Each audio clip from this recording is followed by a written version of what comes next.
For most of his adult life, Alan believed he had built something rare, a solid marriage, a happy daughter, and a business empire that secured his family's comfort. He wasn't a man who wore his success loudly. Instead, his satisfaction came from seeing Margaret, his wife of 25 years, living without worry. He had married her young, when his construction company was just beginning to show promise, and he often credited her steady presence as part of why he had endured the early years of long hours, endless bills, and crushing uncertainty. Alan had built homes, office towers, and entire neighborhoods, but his proudest creation had always been his family. Margaret was beautiful, graceful, and had a way of carrying herself that drew admiration in every room.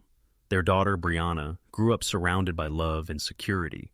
She excelled in school, graduated with honors, and eventually became a licensed psychologist. Alan often thought that all the sacrifices, the sleepless nights at construction sites, the long days negotiating contracts, the years of financial risks, were worth it when he saw the confidence and independence shining in his daughter's eyes. At family dinners, Margaret loved to play hostess. She would carefully arrange the table, select expensive wines, and recount stories from their vacations and social gatherings. Alan never questioned her taste for luxury. Why would he? He was earning more than enough, and providing for her happiness had always been his unspoken vow. To him, every anniversary gift, every piece of jewelry, every vacation was simply another way of saying, "Thank you for standing by me." He remembered their 10th wedding anniversary when they took a cruise to Alaska. Margaret had been overjoyed at the sight of glaciers, her laughter echoing across the deck as if nothing in the world could break the bond they shared. On their daughter's graduation day, they had both cried, clapping louder than anyone else in the auditorium. On Christmas mornings, Margaret would insist on elaborate decorations, filling their home with lights, garlands, and laughter. To Alan, these moments weren't just family traditions. They were proof that his marriage was strong, his efforts worthwhile, his sacrifices meaningful. Friends often told Alan that he was one of the lucky ones. Not everyone finds a partner who truly understands them, his colleagues would say over golf games or business lunches.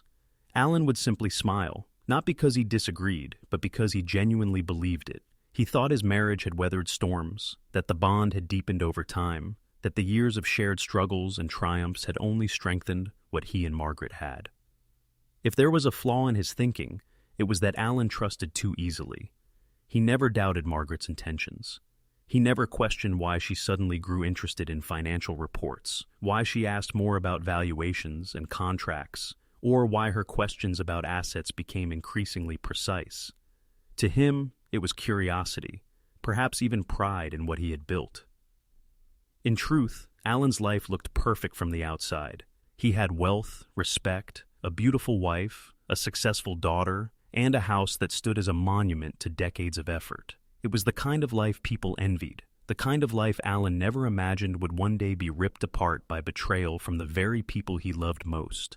Because beneath the illusion of perfection, seeds of conspiracy had already been planted, quietly, strategically, and dangerously close to home. It was supposed to be an ordinary afternoon. Alan had finished inspecting at a construction site ahead of schedule, and instead of heading directly home, he decided to drive past his son-in-law Dan's house. It was nothing unusual. Brianna lived there now, and Alan enjoyed surprising her from time to time with dinner plans or just a quick visit. She was still his little girl, even at 30, and though she was married, Alan cherished every chance to see her smile. As his car slowed near the familiar driveway, his eyes caught something that made his chest tighten instantly. Parked just outside the gate was a silver Lexus, a luxury car Margaret adored. That car, polished to perfection, should have been sitting safely in their own garage. Yet, here it was, boldly displayed at his daughter's home, as though it belonged there. Alan's heart skipped. For a split second, he told himself there had to be a reasonable explanation. Maybe Margaret had decided to stop by and visit Brianna. Maybe she had dropped something off. But even as those thoughts flickered, unease settled deep in his chest. Something felt wrong, out of place, almost staged. He grabbed his phone and dialed Brianna. "Hey, sweetheart," Alan said casually, trying to mask the sudden edge in his voice. "I was thinking maybe we could grab dinner tonight." Her voice came back cheerful, light, and unsuspecting. "Sorry, Dad, I'm not home. Dan's there, though. He's just catching up on some case files." Alan's grip tightened around the steering wheel. Brianna wasn't home. Yet Margaret's car sat in the driveway, a bold contradiction to her daughter's words. He mumbled something about catching her another time and hung up quickly, his mind racing. For a long moment, he sat in his car, keys dangling in the ignition.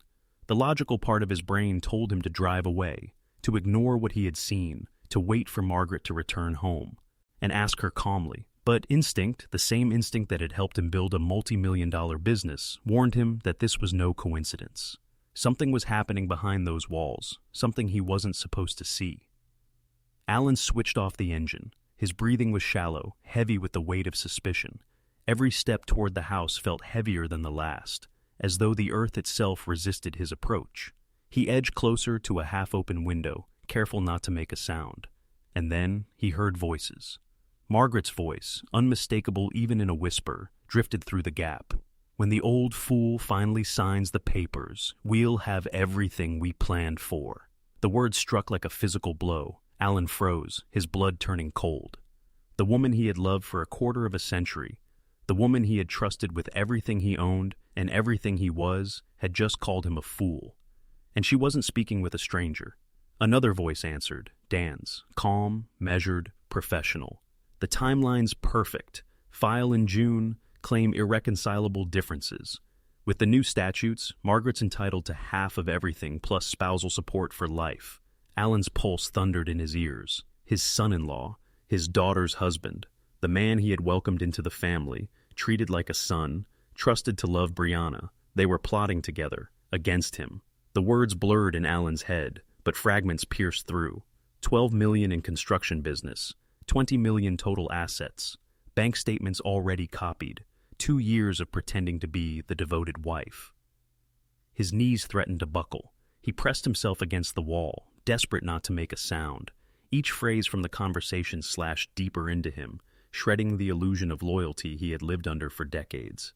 Margaret laughed, a sound that once charmed him, now sharp and cruel. Dan Sul leaned into his role like an actor rehearsing lines, explaining strategy with confidence, mapping out a future that erased Alan completely. Alan's life, his marriage, his hard work, all reduced to numbers on paper, legal strategies, and smug whispers.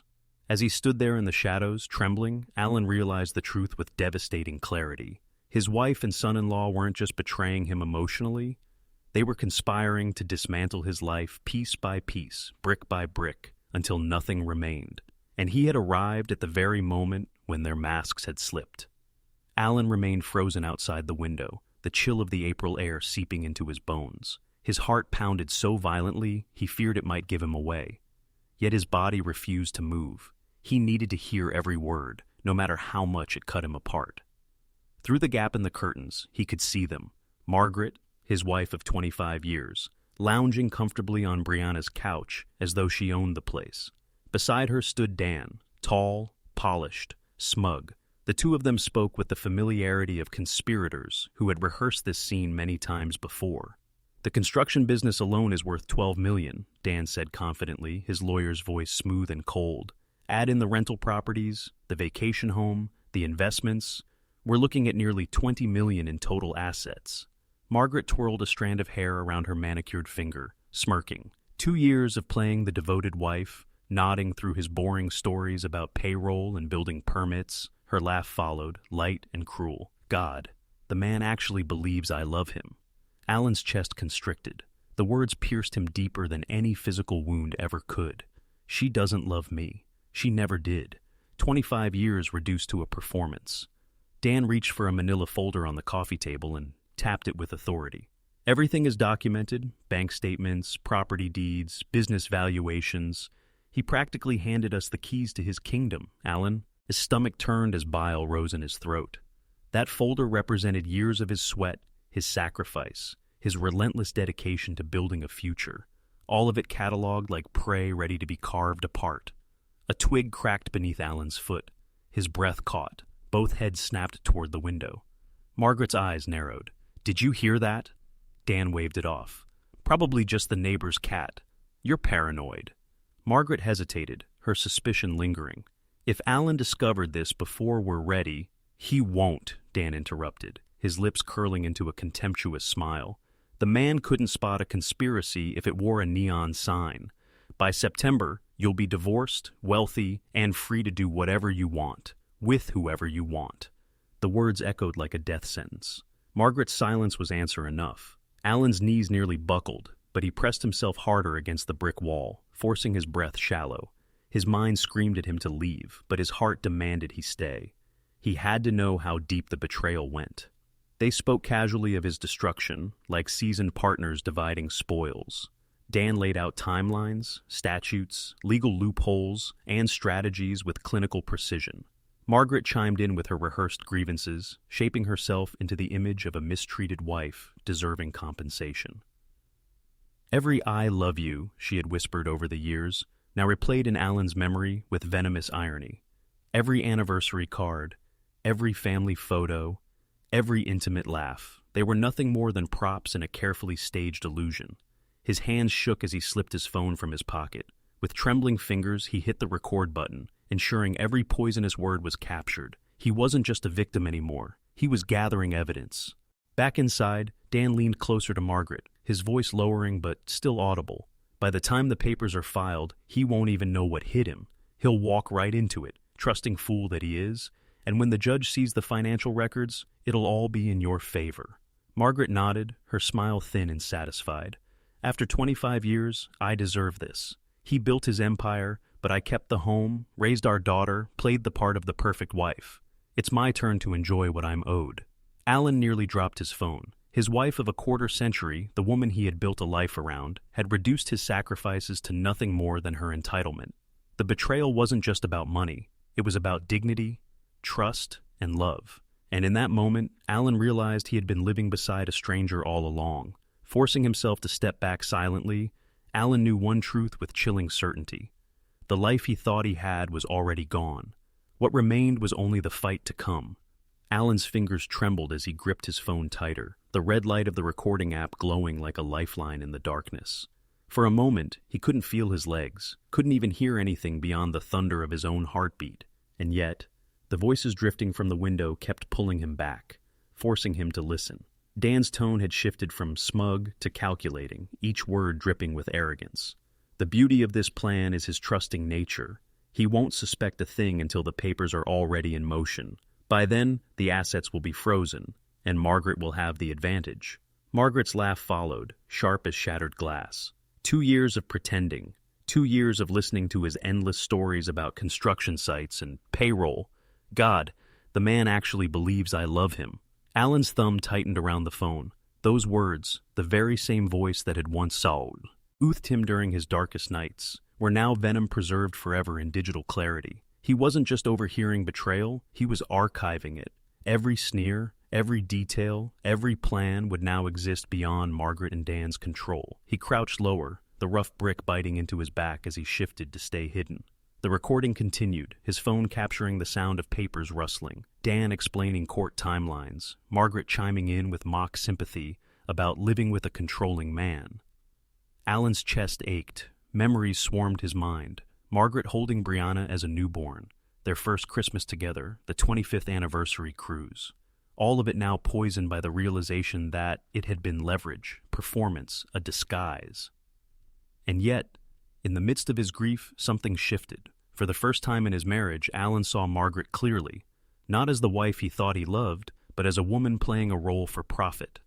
The illusion had collapsed, and what remained was cold strategy. He focused on the screen in his hand, watching the minutes tick by. 3 minutes, 5, 10, every second strengthened his case, his proof, his shield against the lies they were weaving. Suddenly, a twig snapped under his shoe. Both voices went silent. Alan pressed his back flat against the wall, holding his breath. Margaret's sharp whisper cut through the quiet. "Did you hear that?" Dan scoffed after a pause. "Probably just the neighbor's cat. Don't be paranoid. He's clueless, always has been." Alan exhaled silently, his grip on the phone steady now. No, Dan, he thought bitterly. Not clueless, not anymore. When their voices resumed, Alan didn't hear them the same way. The pain was still raw, but under it burned something colder, sharper, a sense of control. They were laying out their weapons, exposing their playbook, and he was recording every word. 15 minutes passed before Alan finally dared to retreat. He moved silently back toward his car, each step a battle against the urge to burst inside and confront them. But instinct held him back. A confrontation would only give them time to twist the story, to paint him as irrational or paranoid. Sliding into the driver's seat, Alan set his phone on the console, the recording still running. The irony wasn't lost on him. For years, Margaret and Dan believed they were playing chess while he stumbled blindly on the board. But now, Alan had just taken their queen in a single move. By the time he turned the key in the ignition, his pulse had steadied. The grief was still there, yes, but it was crystallizing into something else. Resolve, strategy, a readiness for war. Alan didn't just have suspicions anymore. He had evidence. And that changed everything. Alan drove away from Brianna's house in silence, his hands gripping the wheel so tightly his knuckles turned white. The road ahead blurred in his vision, not because of the evening light, but because of the storm raging inside him. Every word he had overheard replayed in his mind like a cruel echo. The old fool. He actually believes I love him. 2 years of pretending. For 25 years, he had believed in his marriage. He had believed in Margaret. Every milestone they had shared together, weddings, graduations, anniversaries, suddenly felt tainted, rewritten in hindsight as props in her grand performance. The anniversary cruise to Alaska, where he thought her laughter was pure joy, now it sounded hollow. The 25th anniversary card, signed "All My Love" in perfect blue ink, now tasted bitter in his memory. The smile she gave him as Brianna walked across the stage at her college graduation now looked like camouflage. Alan pulled into his own driveway, staring at the house he had built with his own hands. Each each nail, each detail was supposed to be a monument to his love for Margaret and his commitment to their future. But now, staring at it from the car, it looked less like a home and more like a stage where a decades-long act had been performed. He sat motionless for several minutes, phone heavy in his pocket, with the recording that would change his life. His body shook with the weight of two conflicting truths. The woman he thought he knew no longer existed, and the woman she really was had been living beside him for decades. Inside, the silence felt different, not peaceful, not comfortable, hollow. The laughter that had once filled these rooms now sounded fake in his memory. The warmth he thought Margaret brought into their home now seemed like performance, nothing more than the mask of a woman waiting for her moment to strike. His eyes fell on their wedding photo on the mantel. Margaret, radiant in ivory silk. Himself, awkward in a rented tux but glowing with hope. He remembered her smile that day, how it had steadied his nerves. He remembered believing he was the luckiest man alive. Now he wondered, had she been planning her future even then? Had every laugh, every kiss, every promise been calculated? He moved to the kitchen table, where their 25th anniversary card still sat, signed just a few months ago. "To my wonderful husband, thank you for making all my dreams come true. Here's to 25 more years of happiness." Alan picked it up, staring at the words until they blurred. Dreams, yes, but they had been her dreams, not theirs. His thoughts spiraled back through the years. Every time Margaret had pushed for more, a bigger house, a new membership, more expensive vacations, he had worked harder to provide it. He thought it was love. Now, it was clear it had been entitlement. Every thank you she had whispered wasn't gratitude. It was manipulation, a way to keep him working, earning, building wealth she could someday steal. For the first time in decades, Alan felt something break inside him. It wasn't just heartbreak. It was disillusionment, the realization that he had lived alongside a stranger, that the love he had built his life around was a lie. The pain was suffocating, but even through the grief, another feeling began to take root. Something colder, something sharper. Margaret and Dan had spent months planning his downfall, but they had underestimated the man they thought was too trusting, too blind. Alan had lost his illusions, but he still had his mind, his strategy, his will. And if Margaret believed she could play him like a fool, she was about to learn the cost of underestimating him. Alan sat in his recliner, staring at the dim glow of the lamp as shadows crawled across the living room. Hours earlier, he had been a broken man, hollowed out by betrayal. But now, the grief that had threatened to crush him was hardening into something different, something sharper. Betrayal had cut deep, yes, but it had also awakened a part of him that Margaret and Dan had clearly forgotten, the strategist who had built an empire from nothing. He rose and walked into his office, a room Margaret never cared about, lined with shelves of contracts, property deeds, tax records, and decades of meticulous files. To most, it would look like paperwork. To Alan, it was the DNA of his life's work. He sat at his mahogany desk, opened his laptop, and began listing what he knew: assets, timelines, weaknesses, opportunities. His pen scratched across yellow legal pads, columns forming like battle lines. For 35 years, Alan had survived cutthroat negotiations, municipal contracts, labor strikes, and economic downturns. He hadn't done that by being naive. He had done it by anticipating moves, by thinking 5 steps ahead, by never letting his opponent see his full hand. That same discipline now surged back, key to him. First, he called Marcus Webb, his accountant and one of the few men he trusted implicitly. Marcus had been with him through multiple audits, contract disputes, and expansions. Alan's voice was calm when he explained what he needed: asset protection, a full security sweep of accounts, and restructured holdings that no one, not even Margaret, could touch. Marcus didn't ask unnecessary questions. "I'll prepare the documents," he said. "You'll need to sign first thing in the morning. This won't just protect you. It'll make their entire case collapse before it even begins." Alan ended the call and leaned back. For the first time since overhearing the betrayal, his heartbeat slowed. He wasn't defenseless. He wasn't the fool they thought he was. But Margaret and Dan weren't amateurs either. If they had spent months documenting his visible wealth, bank statements, joint accounts, properties, they would soon realize he had layers of protection they hadn't accounted for: offshore accounts, diversified investments, and strategic partnerships they couldn't trace. Margaret thought she knew everything, but she had only scratched the surface. Next, Alan reached out to Mike Rodriguez, a private investigator he occasionally used for vetting contractors and business partners. "I need eyes on Margaret and Dan," Alan said. "Where they go, who they meet, every conversation you can legally record. Assume everything they do from this point forward is part of a strategy against me." Mike didn't hesitate. "Consider it done. By tomorrow, you'll have movement reports." Alan hung up and allowed himself a thin smile. For 25 years, he had given Margaret the benefit of the doubt, but now she would be the one watched, analyzed, cornered. The following morning, Alan walked into the bank he had partnered with for decades. Tom Bradley, the president, greeted him warmly. Over coffee in a mahogany conference room, Alan signed security freezes on every joint account, credit line, and automatic payment system. "Effective immediately," Tom confirmed, sliding the documents into a folder. "No one moves money without your authorization." It was a masterstroke. Margaret would feel the impact almost instantly. Her world, credit cards, lunch meetings, shopping trips, would grind to a halt. And Dan, who clearly depended on her access to funds, would feel it even harder. That evening, as Alan reviewed his notes, the pain of betrayal was still there.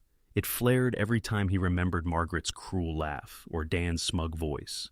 But now, pain had become fuel. Each cruel word replayed in his mind like motivation, pushing him deeper into preparation. He realized something vital. While Margaret had been planning for years, she had underestimated the very man she sought to destroy. She thought his trust was weakness. She thought his generosity was blindness. But those qualities had been choices he no longer had to make. Alan wasn't going to beg for loyalty, or cry for answers, or collapse under the weight of betrayal. No, he was going to fight back. And he wasn't just planning to survive, he was planning to win. The game had shifted. Margaret and Dan had made the first move, but Alan would make the last. While Alan quietly prepared his defenses, Margaret and Dan were already plotting their next strike. For them, the betrayal was no longer just about financial gain. It was about winning a war. And like all conspirators on the edge of exposure, their urgency grew dangerous. At Dan's law office, the two sat hunched over piles of papers, their voices sharp with tension. Margaret's usually polished composure had slipped. Our hands trembled slightly as she adjusted her pearl bracelet, a gift from Alan years ago that she now wore like a prop. "Something's wrong," she whispered. "Alan's been different." The way he looked at me last night. I think he suspects. Dan leaned back in his leather chair, tapping his pen against the table. His eyes were cold, calculating. If he suspects, then we accelerate. No more waiting for the perfect timeline. We file for emergency divorce proceedings Monday morning. Margaret's brow furrowed.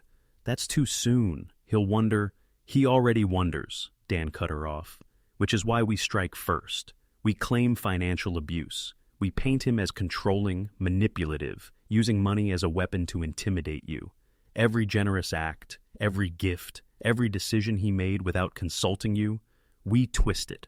That becomes the pattern of abuse. Margaret blinked, trying to follow. But Alan's never been controlling. He gave me everything I wanted. Dan smirked. Exactly. And that's the brilliance of it. His generosity becomes our evidence. We frame it as dependency. He kept you financially powerless by showering you with luxuries. The courts will see it as systematic control. Judges eat up those narratives. Margaret hesitated, chewing her lip. The plan felt dangerous, but she trusted Dan's confidence. And what about Brianna? She's smart, too smart. She'll see through this. Dan's eyes glinted with a predatory calm. Actually, her psychology training makes her perfect. If she hesitates to support you, we spin that hesitation as proof of how manipulative Alan has been. He's poisoned his own daughter against her mother. That's how we sell it. The silence between them was thick. Margaret exhaled slowly, forcing herself to nod. So, we're really doing this? Of course we are, Dan replied, his tone laced with venom. Do you want to end up with scraps? After everything you've endured? No. You deserve the house, the assets, the lifestyle, and I'll make sure you get it. But we have to move now. Alan, of course, knew none of these conversations in real time. But his private investigator, Mike Rodriguez, was already reporting back. Margaret's frantic visits to Dan's office, their whispered meetings, the urgency in their body language, it all told the story. They were preparing to go on the offensive. The next day confirmed it. Margaret sat across from Dan in his office again, her voice low but steady. If this works, Alan loses everything. He's painted as an abusive husband. We freeze his accounts in court. We control the narrative. Dan leaned closer, his voice a hiss. And if he fights back, it only makes him look worse. That's the beauty of domestic abuse law. The more he denies, the more guilty he looks. We box him in, legally and emotionally. Margaret laughed nervously, though her eyes betrayed unease. You make it sound so easy. It is, Dan said smoothly, as long as we stick to the story. They left the office with rehearsed roles, Margaret as the victimized wife, Dan as the righteous lawyer, both blind to the fact that Alan already had their conspiracy recorded. Every venomous word, every twisted plan, every arrogant assumption. Back in his office, Alan listened to Mike's report with grim satisfaction. Margaret and Dan thought they were clever, thought they were racing ahead, but every step they took deeper into their scheme only tightened the noose. Alan no longer felt grief in those moments. He felt clarity. His enemies were showing their hand. They were writing the script for their own downfall. And Alan, steady and silent, was making sure he would be ready when the curtain finally fell. Brianna had always been the bridge between her parents, their shared pride, their common ground, the proof of a life built together. But as tension rippled through the family, she began to sense cracks no one else acknowledged. It started with subtle things. Margar, at calling her more often, slipping little remarks into conversations about how different Alan had become. Over brunch one Saturday, Margaret leaned across the table, her eyes shimmering with carefully crafted vulnerability. Sweetheart, I think something's wrong with your father. He's been acting controlling, restricting my access to money. I don't know what's happening to him. Brianna frowned, setting down her coffee. Restricting? Mom, Dad's never been controlling with money. He's the most generous man I know. Margaret sighed, feigning exhaustion. That's what I thought too, but lately, he's been cutting me off. It feels like punishment. I thought maybe, as a psychologist, you'd notice the signs. Financial abuse is a real thing, isn't it? The words struck Brianna strangely. She had spent years training to recognize manipulation, coercion, and toxic dynamics. Hearing her mother use the vocabulary of abuse, directed at Alan, felt off, clinical, almost rehearsed. Abuse isn't just about money, Mom. It's about patterns. Isolation, intimidation, threats. Has Dad ever done anything like that to you? Margaret hesitated too long. He makes decisions without asking me. Isn't that controlling? Brianna's instincts told her something was wrong. Alan had always involved her mother in family decisions. If anything, he was too accommodating. Mom, Brianna said slowly, are you asking me for psychological advice? Or are you asking me to take sides? The question hit harder than Margaret expected. For the first time, her daughter wasn't nodding sympathetically or offering comfort. She was analyzing, dissecting, treating Margaret like a client instead of a mother. Margaret forced a smile and shook her head. No, of course not. I'm worried. But Brianna's suspicion had already taken root. That evening, she called her father.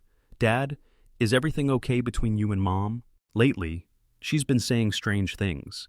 And Dan keeps asking me weird questions about your business, like who owns what, how the partnerships work.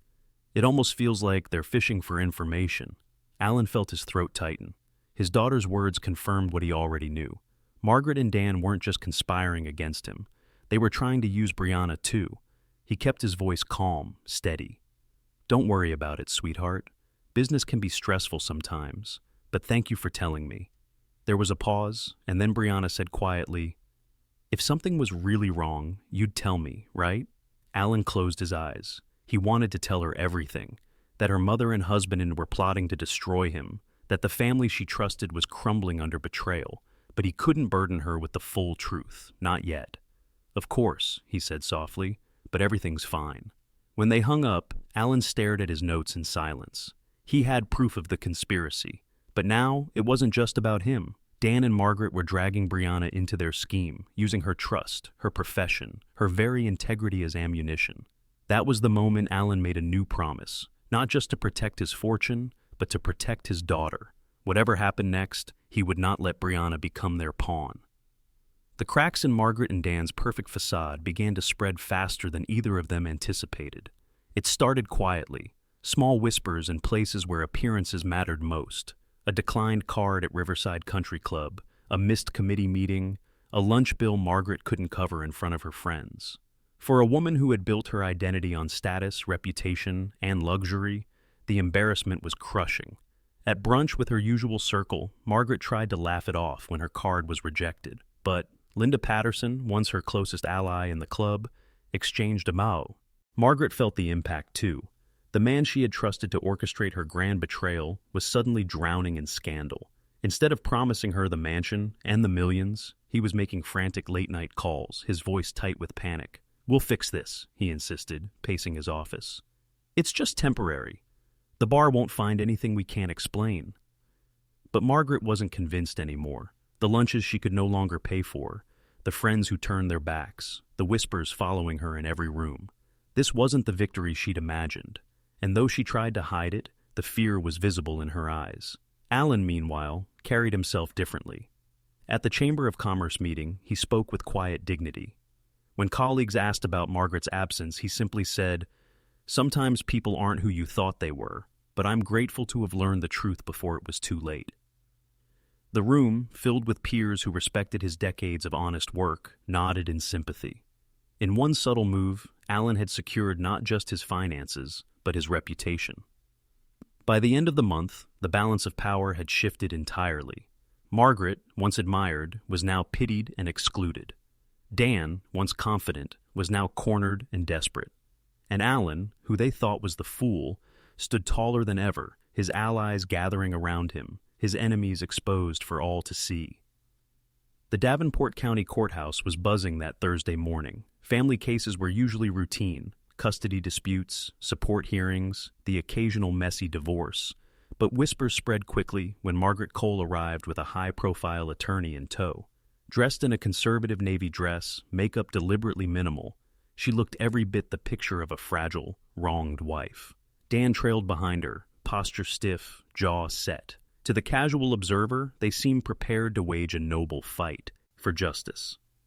But Alan knew better. He entered with quiet composure, his own attorney James Morrison at his side, a man with 30 years of courtroom experience and a reputation for letting evidence speak louder than theatrics. Alan's face betrayed no panic, no anger, only calm determination. Judge Patricia Hendricks, a seasoned veteran of family law, presided over the session. She wasted no time.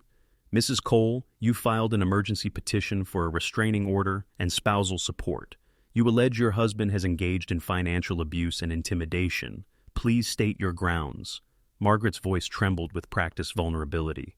Your Honor, for months my husband has been restricting my access to our accounts. He monitors my spending, questions every purchase, and uses money to control me. Last week, he cut me off completely. I couldn't even pay for lunch. She dabbed at her eyes with a tissue, glancing briefly at the gallery, where a handful of neighbors and business acquaintances sat. Every detail was carefully staged. The trembling hands, the quivering lip, the image of a woman oppressed by a cold, controlling husband. Judge Hendricks turned to Alan's attorney. Does the defendant wish to respond? James rose calmly. Yes, Your Honor. We contend that not only are Mrs. Cole's claims false, but they are part of a deliberate conspiracy to defraud my client of marital assets. We intend to present clear evidence of this conspiracy. Margaret's head snapped toward Dan, her eyes wide. This wasn't the defensive denial she had expected. This was offense. The judge frowned slightly. That's a serious allegation, counselor. Do you have proof? James nodded. We do, and it speaks for itself. Alan pulled his phone from his pocket and handed it to James, who connected it to the courtroom's audio system. A hush fell over the chamber as the first recording began to play. Margaret's own voice filled the room. When the old fool finally signs the papers, we'll have everything we planned for. Gasps rippled through the gallery. The tissue slipped from Margaret's fingers. The recording continued. Dan's smug explanations about timelines, statutes, spousal support. Margaret's mocking laughter about 2 years of pretending to be a loving wife. Their cold calculation of Alan's assets down to the last dollar. Every poisonous word played in chilling clarity, their own voices dismantling the image they had so carefully constructed. Margaret's attorney leaned forward urgently, whispering in her ear, but Margaret sat frozen, her face drained of color. Dan shifted in his seat, jaw tightening, as he realized how damning the evidence sounded when stripped of context and played before a judge. When the recording ended, silence consumed the courtroom. The contrast was staggering. Margaret's claims of intimidation versus her gleeful scheming caught on tape. Judge Hendricks leaned forward, her expression hard. Mrs. Cole, do you have any response to this evidence? Margaret opened her mouth, but no words came out. The courtroom waited. Finally, her attorney stood. Your Honor, I was not informed of these circumstances when I agreed to representation. I respectfully request permission to withdraw from this case. The judge granted it without hesitation. Margaret was left speechless, abandoned even by the lawyer she had hired to orchestrate her attack. As for Mr. Thompson, James added, his voice cutting like steel, the Bar Association is already investigating his mishandling of client trust funds. This recording will be forwarded as additional evidence of his unethical conduct. Dan's face reddened, his composure cracking for the first time. He muttered something under his breath, but the judge silenced him with a firm hand. I've heard enough, Judge Hendricks said, gavel poised. Mrs. Cole, your petition for emergency relief is dismissed with prejudice. Furthermore, given the evidence presented today, I am referring this matter to the District Attorney's Office for investigation into potential perjury and conspiracy to commit fraud. The gavel struck, echoing through the chamber like the final nail in a coffin. Alan exhaled slowly. He hadn't shouted, hadn't raged, hadn't let anger consume him. He had simply let the truth expose itself. Margaret and Dan had thought they were playing chess while he stumbled like a fool. Instead, he had let them set their own trap and then simply revealed it. The courtroom emptied in hushed murmurs. Margaret slumped in her seat, staring at nothing, while Dan barked at her in a low, furious whisper. Their empire of lies had collapsed in less than an hour. Alan walked out with steady steps, his dignity intact, his reputation stronger than ever, and the first real sense of justice warming his chest. The battle wasn't just over, it had been won. In the weeks that followed the courtroom showdown, the fallout was swift and merciless. For Margaret, the life she had built around status and privilege disintegrated almost overnight. The same women who once envied her designer handbags and country club lunches now whispered behind her back, crossing the street to avoid eye contact. Invitations stopped arriving. Calls went unanswered. The charity boards and committees where she once flaunted influence quietly removed her name. By the time the divorce settlement was finalized, Margaret's leverage had evaporated. The prenuptial agreement she had conveniently forgotten about decades earlier now came roaring back into force, miting her to a fraction of what she had hoped to claim. With documented evidence of deception and conspiracy, the judge eliminated any possibility of spousal support. Margaret walked away with little more than personal belongings and a reputation in ruins. The woman who once measured her worth by what she wore and where she dined now found herself working retail in the very mall where she had once spent Alan's money without a second thought. Dan's downfall was no less brutal. The Bar Association's investigation moved quickly after the audio recording reached their hands. His pattern of mishandling client trust funds could no longer be explained away as administrative errors. Within months, his law license was permanently revoked. Clients abandoned him. Colleagues turned their backs. By the time the dust settled, the once ambitious attorney was reduced to working as a paralegal in another state. His name a cautionary tale in Davenport's legal circles. Brianna, caught in the crossfire of betrayal, made her own choice. She divorced Dan almost immediately, citing irreconcilable differences and professional ethics violations. Though devastated by the collapse of her marriage, she found strength and clarity, choosing to build a new future on honesty rather than deception.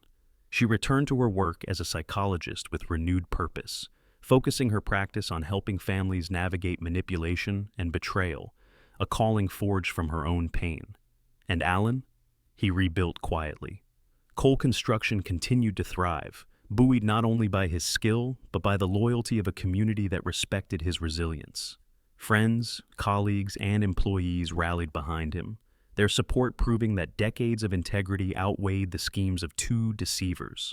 His house, once filled with Margaret's constant chatter, now stood quieter. But it was an honest quiet, free from the performances and false affection that had haunted him for years. He often sat in his recliner in the evenings, looking around at the home he had built with his own hands. It no longer felt like a monument to a shared dream. It felt like his, finally, fully his. The betrayal had scarred him, yes, but it had also freed him. He understood now the difference between love and performance, between loyalty and exploitation. Margaret had been right about one thing. Alan had believed she loved him, but she was wrong about the ending. Nice guys didn't finish last, not when they had the truth on their side. Alan often found himself staring at old photographs, weddings, graduations, Christmas mornings, moments once filled with meaning, now shaded by truth. For a long time, the pain threatened to define him. But as the months passed, he realized something unexpected. Betrayal hadn't broken him. It had revealed him. He understood now that trust is both a gift and a risk. For years, he had believed generosity, loyalty, and sacrifice would be enough to guarantee love in return. Margaret had taught us all the hardest lesson.